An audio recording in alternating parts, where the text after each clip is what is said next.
అంటే allergy asthma రెండు ఒకటేనా? అలర్జీ వచ్చిన తర్వాత దాన్ని ట్రీట్ చేసుకోకపోతే ఆస్తమాగా కన్వర్ట్ అవుతుందా?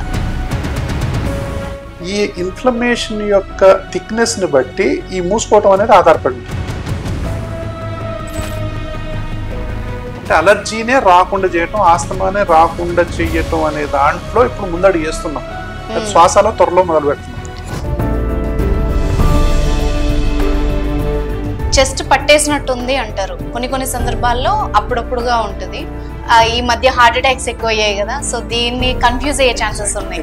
ఇదే బిగదీయటం అంటే ఎవరో మొత్తం ఇట్లా కట్టినట్టు ఉంటుంది అంటారు. కొంతమంది చెప్తారు ఎవరో పగ్గం వేసి ఇట్లా గుంజినట్టు ఉంటుంది సార్ నాకు ఎప్పుడు.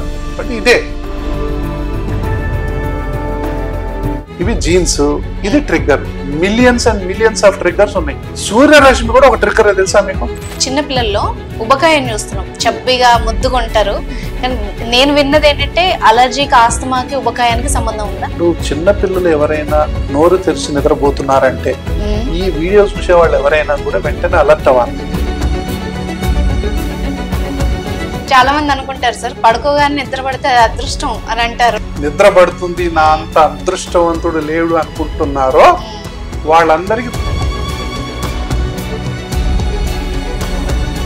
మనం మామూలుగా అలర్జీ ఆస్తమా ఇవి ఏ ఉన్నా కూడా ఎట్లాంటి జాగ్రత్తలు తీసుకోవాలి? అంటే లైఫ్ స్టైల్ కానీ ఫుడ్ కానీ అన్ని రకాలుగా ఎలాంటి జాగ్రత్తలు తీసుకోవాలి?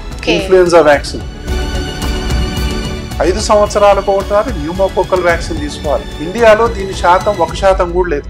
100 మందిలో ఒక్కళ్ళు ఎంచుకుంటున్నారు. శ్వాస హాస్పిటల్లో 100కి 70 నుంచి 80% మంది చేస్తారు. అందుకే ట్రీట్ 1 అవేర్ 100 అనేది శ్వాస హాస్పిటల్ యొక్క పాలసీ.